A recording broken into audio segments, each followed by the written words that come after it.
Looking sharp as always. Oh, well, thank you very much. Thank you. Thank you. It's nice to meet you. I enjoy your posts. Thank you very much. How's your day Audio. going? I'm just about to move, so Oh, I did some running around, dropped off some bags at Goodwill, and got to the bank, and we'll meet with the lawyers tomorrow, and yeah, so it's a busy time. absolutely. Are you still staying in Calgary though? Yeah, I'm just moving to Tuscany from Chaparral. Oh, wow. That's a difference. Yeah, complete polar opposites. Yeah, What made you do the move? a gal. Nicely done. Yeah. So yeah, moving for love. Hey, you know what? We oftentimes do that, don't we? Yeah, that's right. Awesome. So, Heath, you've been doing some great things since what, 2017 at Stampede Toyota? That's right. hmm What are your thoughts on the shift to electric? Do we see that happening with Toyota in the near future? I don't believe that that's a reasonable option just yet. There's just not enough infrastructure in place to accommodate all of us being on electric vehicles. And what Toyota's done is going to be providing a hybrid option in all of its vehicles by 2025, maybe even 2024. And so that will include the Tundra next year. There will be a hybrid option in our flagship truck. And we already have Camry, Corolla, RAV4, Highlander, and all the Prius lineup. So that's gas engine combined with electric motor to help save on fuel and the environment. Of course, very environmentally friendly. And Toyota's so confident in that battery gas engine partnership that they've been doing for over 20 years, that will include all models by 2024, 25. And of course, I forgot Sienna and Venza have been brought back for 2021 in exclusively hybrids. So Sienna and Venza are exclusively hybrids. So it won't be long before everything in Toyota is a hybrid. Gosh. I mean, you guys were the leaders with the Prius, Yes. the process. At first, Correct. we were all confused. We are like, oh my God, hybrid or EcoBoost. And those words Yeah. just seemed a little foreign to us. Really? You want a truck that has EcoBoost? You're not really Albertan if you're getting one of those. But those Ford trucks are fantastic, and they if Ford does anything well, it's make trucks. Oh, yes. How is the sales of Tundras and vehicles right now, especially in Well, the truck market? it's funny you should ask because right now we don't have but 3 Tundras on our lot. We have no Tacomas. There's a serious, I should say, shortage of trucks in our province and in our dealership right now. So if you want a Tacoma, you may have to wait 2 or 3 months. If you want a Tundra, you may have to wait 3 to 4 months. There's been a delay with one of our partners, and there was a COVID outbreak at a plant that provides a significant piece of technology to our trucks, and so the Tundra is been very much delayed in 2021, and I hope this doesn't affect the launch of the 2022 Tundra, which, as I mentioned previously, is going to be including a hybrid option in it in 2022. How neat is that to see a Tundra with that option? Wow, that's gonna be exciting. I know I want to see it with my own eyes before I believe it, but the technology is there from Toyota. The history is there. They've got a lot of equity in the hybrid business, and so it's time. And that's the way the world is shifting. I mean, some of the manufacturers are promising to have only electric options, vehicle options by 2030 or 2035 or 2040. And I don't think Toyota is going to go down that road just yet because it's not reasonable. For sure. Now, who would purchase a Tundra versus a Tacoma? Like, what kind of a person wants a Tacoma? Yeah. A Tundra is a more serious truck with a V8 engine and a bigger cab for passengers. If you want to tow something, if you got 10,000 pounds to tow, you would choose a Tundra. If you only have 5,000 pounds to tow, you might choose a Tacoma and the V6 engine. So it's just a matter of lifestyle, a matter of need. If you're using it as a work truck, if you're just recreating, if you're going off-roading, You might choose a Tacoma. You might just throw your motorbike in the back and be off. If you're towing something, a trailer, you're going camping, you might choose a Tundra. Either one is a great option. The Tundra is much more spacious interior.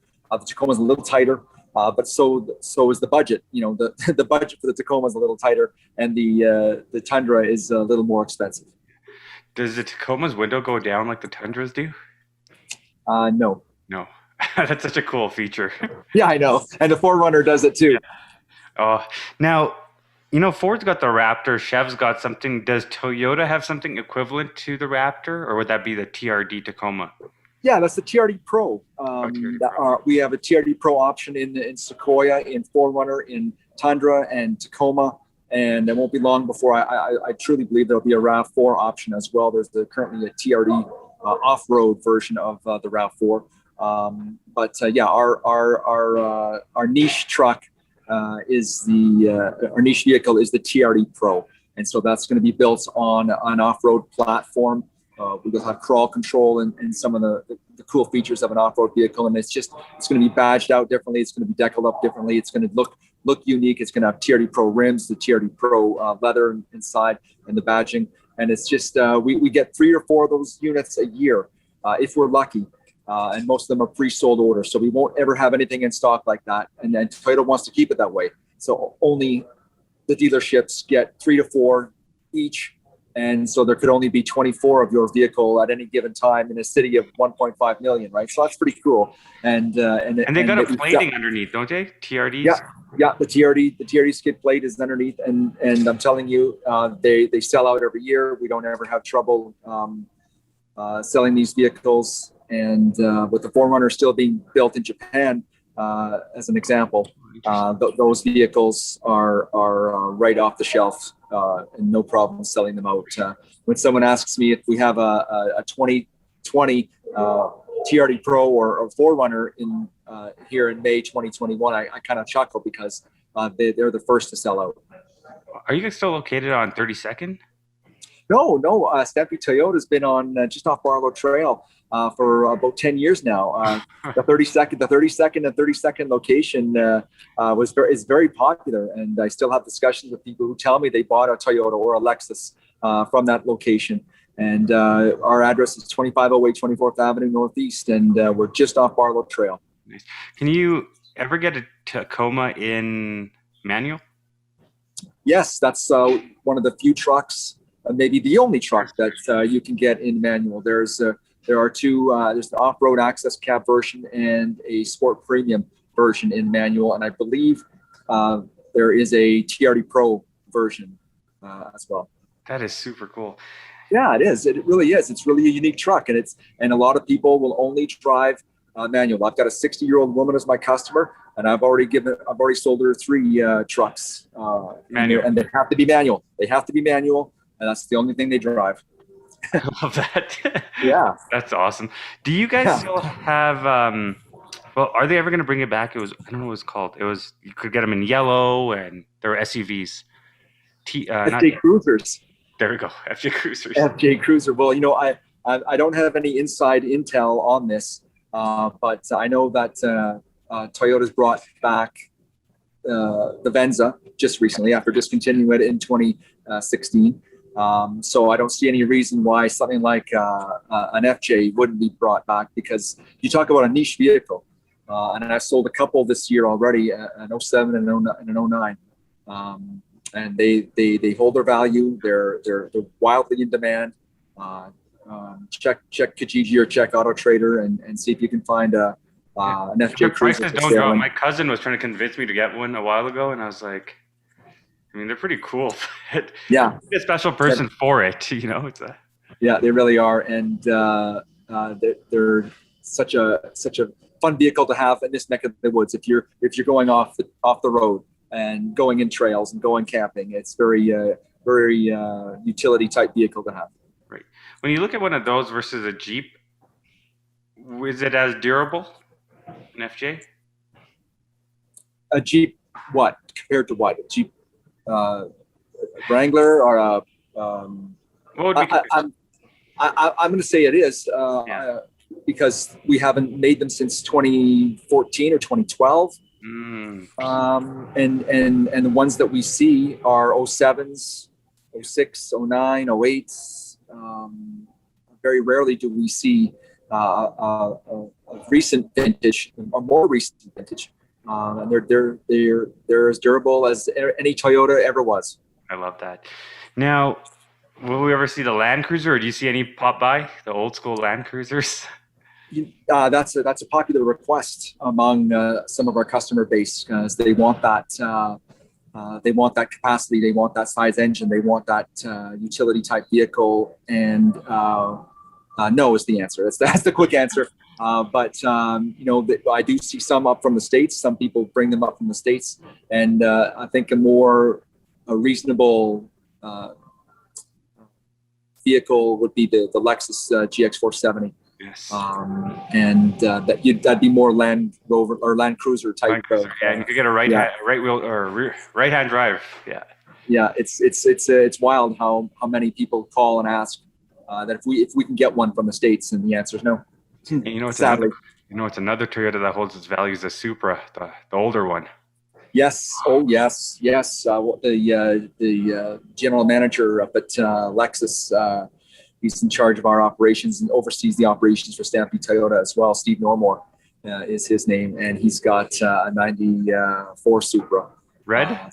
It's black, and he shows it off every once in a while, and it's a real thrill to see. That's a real car, boy. And the Supra we did have here at Stampede Toyota just sold recently, and I believe is being picked up today or tomorrow. Okay. Does the Supra remind you of the new Supra remind you of the BRZs or BZRs in a way? It's built off of a BMW. So the BRZ would be more of the Toyota 86 or the Scion, which is the Scion FRS. Scion, there we go. Yes. Yeah. So that's those are twin cars, right? The Subaru and the Scion, and then when Scion got scuttled, it became the Toyota 86, and so those are the same car, just different badging. When we talk about old cars, I mean, do you remember the AE 86? Yes, I do, and that's that's a good example of how Toyota really used to make fun cars, like the Celica and Supra and the AE 86, and some of those models from yesteryear. Toyota was a fun, and the MR2. We built fun cars, and then we kind of got fuddy-duddy for a while.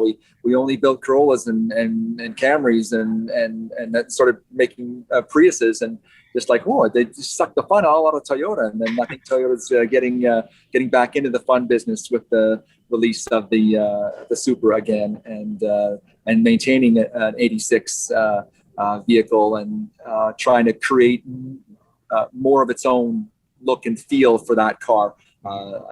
I don't believe that there's going to be any 2021 86s released, but there could be a big surprise in 2022. I think it was the '90s Supra. Do you remember the big square body? It was like massive front. Yeah, they were really unique vehicles and lots of fun, and people, they were head turners. Oh yeah, pop-out lights. And look, we're still talking about it, right? Because it was that much of a unique vehicle, and it was made a real big dent onto the cultural scene back then, and so I'm supportive, obviously, of Toyota making more fun cars and still being able to provide good family options as well. Remember, you guys made a really nice one early 2000s, the Solara. Yes, the two-door Solara. Yeah, sort of a Camry Solara, sort of a two-door Camry for a while, and then it had a convertible option as well. So that was dynamite. I love that car. It was a nice shape. Yeah, I liked it. That's a good looking vehicle. It was. Has when you look at Honda and Toyota and all the other vehicles, is there a difference as to why Toyota stands out now in this day and age? Well, we around here would like to call Honda Toyota Junior, but they're the two Japanese brands that are among the lowest cost of ownership, the most dependable, the most reliable, and Toyota's reliability, dependability, quality. It's not just something that we spew as salesmen. Organizations like JD Power back this up, and we're proven. We're proven. The Lexus Toyota brand is proven to be among the most reliable. There's a stat out that 98% of all hybrids sold since 2001 still have their original batteries. So that's the kind of dependability that we're hanging our hats on, right? And that's why I know that that's why I know Toyota is doing what they're doing and introducing a hybrid model into every version of their vehicles, because they can rely on that dependability. And the warranty on those batteries went from 8 years, 160 to 10 years, 240,000, because they're just so confident in it. There's not going to be any trouble with your batteries. And if there is, we got you covered. So amongst the Toyota Honda battle, I don't know why, especially that we're ranked a little higher or thought a little more of, but Toyota's reputation around the world is so stellar, and people from around the world, especially here in the Northeast, they come here to buy a Toyota because that's what they're driving back home, and they know it's that dependable vehicle. So Toyota's done a great job worldwide with its vehicles. And so when we're in a cultural melting pot like Calgary and here in the Northeast, especially, we get a lot of requests for, I'm a used car salesman right now, and immigrants come in and they want to buy a Toyota. That's all they want to buy. They don't care that we have a Honda. They don't care that we have a Nissan. They don't care that we have a Kia. They want to buy a Toyota and nothing but. But they hold their value as well. When you absolutely. resell it. Absolutely. I mean, it's whether it's the 4Runner, the Tacoma. Well, Tacoma's number one. Let's get that clear. Tacoma is number one in holding its value for resale, and for you could have a 300,000 kilometer 20-year-old Tacoma and you still might get 20 grand for it. Because it's that durable. So the 4Runner, Tundra, and Tacoma are among the top of holding its value for sure. And I love the grays and that blue that you guys have for the Tacomas. Oh my God. It's like an off gray. I don't know what it's called. What is it? That's cement gray. Yeah, cement gray. Very, very popular color. And our voodoo blue, that's what it's called now. There was a cavalry blue. There was a blazing blue metallic in my time here in 4 years at Toyota. And so the blue has changed quite a bit. And that voodoo blue is proving to be very popular in the TRD Pro lineup and in the off-road and sport premium models. They've kept it in those two models. Heath, when you moved from being a sports anchor and being on CTV, was it an interesting shift to go into cars? Did you always love cars? Yeah, how did to say the least. I got laid off in March of 2017, and I saw it coming, but I didn't see it coming. I knew one day it would come. I just didn't know a text would come on Monday night telling me to report to HR Tuesday morning, and then I was done. So I had a week. You had a week to decide to accept their package, the layoff package, or use your union seniority and bump someone out of a job. Well, I didn't have the heart for that. And I thought, you know what, after 27 years, and this was my third layoff, I just thought, I'm going to do something else. And I said, Lord, I need a job offer. I need a firm job lead, a job prospect in the week's time, or I'm going to bump. I'm going to stay. And luckily, I know some people in the industry. I know Jerry Wood from the Wood Group. I know Alex Baum, who's involved in our Stampede group, Stampede Lexus group. And so I consulted with Alex one night. It was the Sunday before the Tuesday. I had to decide, and he said, go see his son Corey, who was the GM at the time here at Stampede Toyota. And so I went and saw Corey on Monday, and he offered me a job right away because as the Bombs believe, and Alex told me this out at Cochrane Toyota, he said, the car business is just a people business, and so if you can gain their trust and gain their confidence and become likable to them, you can sell them a car. And so I'm still doing some of my interviewing tactics, from my days in broadcasting. I get to interview people all the time because it's a constant discovery, it's a constant battle for what does the customer need? What do they want? You have to dig and you have to come up with options for them and present options and do that thorough job of investigating. So I'm still doing some interviewing, but I'm just not broadcasting those interviews, and I'm selling cars instead. So I took the job that Corey offered me, and I'm two-time salesman of the year in 2018 and 2020. So I must be decent at it. Yeah, I've always been interested in cars, but never from a mechanic's point of view, not mechanically.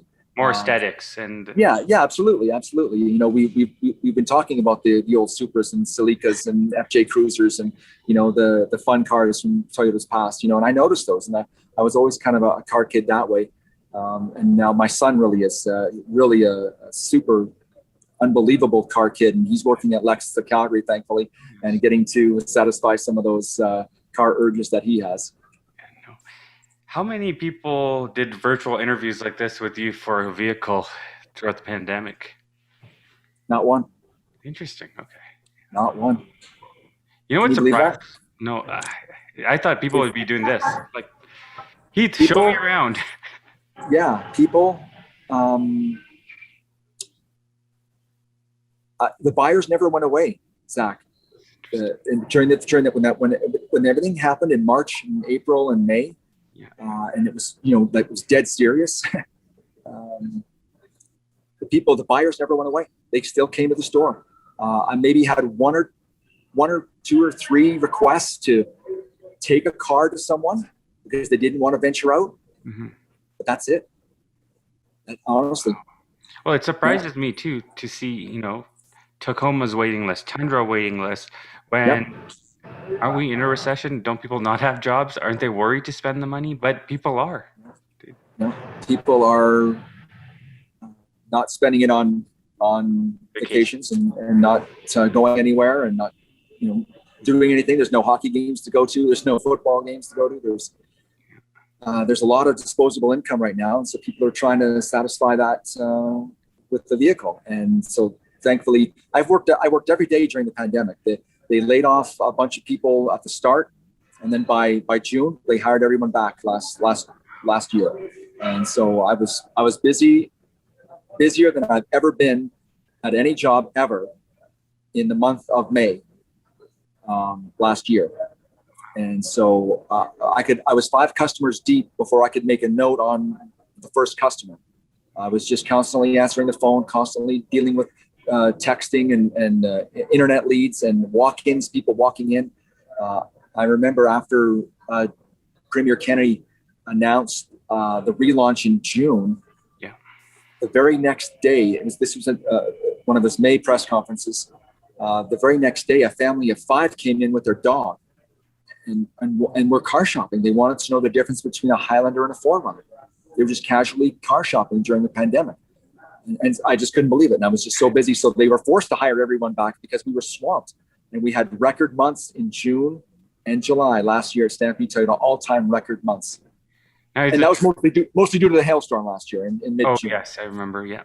Is it mostly. Mainly, when you look at trends, are most people buying it right out, or are they leasing these vehicles or financing? You know, it's... or is that something we shouldn't bring up? I would say financing is still number 1, cash number 2, and leasing number 3. Interesting. Okay. Yeah. And when you look at the trends, is there certain vehicles that are like the hotcakes for families and over this RAV4. RAV4. RAV4. Okay. Yeah, no question. RAV4 is number 1. And I could sell a RAV4 in my sleep. I've sold so many of them. But the demand vehicle, you know, still the 4Runner, Tacoma, and now the Tundra, especially because we just haven't seen many 2021 Tundras because of the delay. It's interesting that RAV4 is still number 1, and we still have plenty in stock, but we're depleted for Tacoma, Tundra, and 4Runner.